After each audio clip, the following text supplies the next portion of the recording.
এরপরে দেখো 6 নম্বর প্রশ্ন। 6 নম্বরে কি আছে?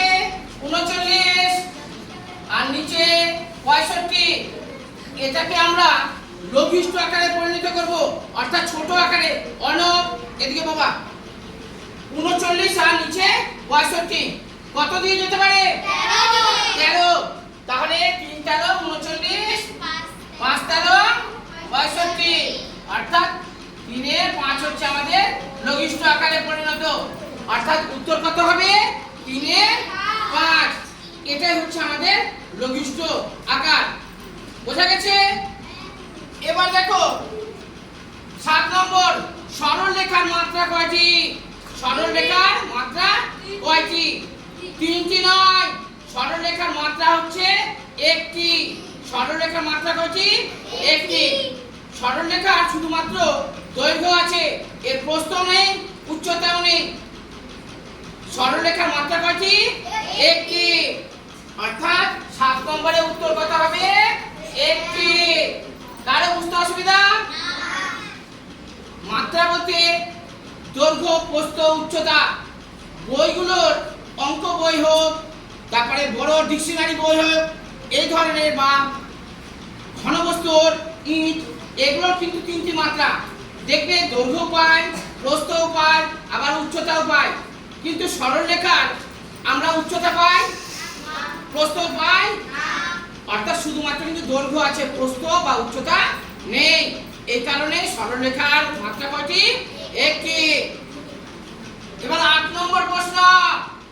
8 নম্বরে ডিভার হচ্ছে ডিভিশন বা ভাগ। বোঝা গেছে? এই যে বদমাস, এই বদমাসের B for bracket, O for হচ্ছে গুণ, তারপরে হচ্ছে ভাগ, তারপরে গুণ, তারপরে হচ্ছে যোগ, তারপরে হচ্ছে বিয়োগ।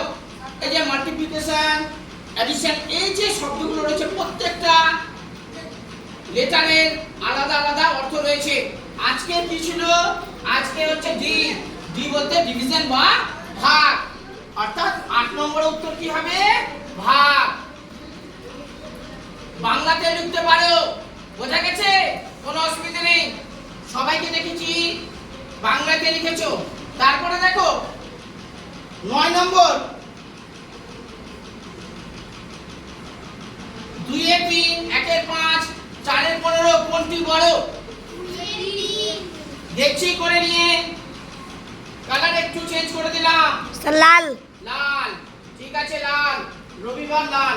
2 এর 3, 2 এর 3, তারপরে হচ্ছে 1 এর 5, তারপরে হচ্ছে 4 এর 15। লসাগু কত হবে? 15। 15 হবে তো?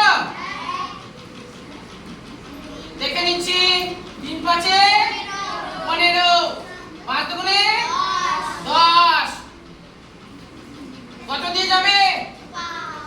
3। 3 একে 3। আর এটা কত দিয়ে যাবে? 1। 4 একে 4। দেখো পরিষ্কার ভাবে বোঝা যাচ্ছে আমাদের বড় হচ্ছে 10। অর্থাৎ বড় সংখ্যাটা কি হবে? 2 এর 3। 10 হবে না বাবা। বড় সংখ্যাটা যখন উত্তরটা লিখব আমরা 2 এর 3 লিখব। এগুলো দিয়ে আমরা বুঝতে পারবো কোনটা বড়। কিন্তু উত্তরটা লিখতে হবে আমাদের 2 এর 3। কারো বুঝতে অসুবিধা? দেখো তাহলে বড় সংখ্যাটা হবে, বড় সংখ্যাটি বা বড় সংখ্যাটি হবে, এই সংখ্যা ছিল না ভগ্নাংশ ছিল? কি দেওয়া হচ্ছে? কোনটি বড়? অর্থাৎ বড় সংখ্যাটি বা ভগ্নাংশটি হবে বড়। চেঞ্জ করে দিচ্ছি, এটা বড় ভগ্নাংশটি হবে বড় ভগ্নাংশটি হবে 2 এর 3। কারো বুঝতে অসুবিধা? যদি অসুবিধা থাকে বলো।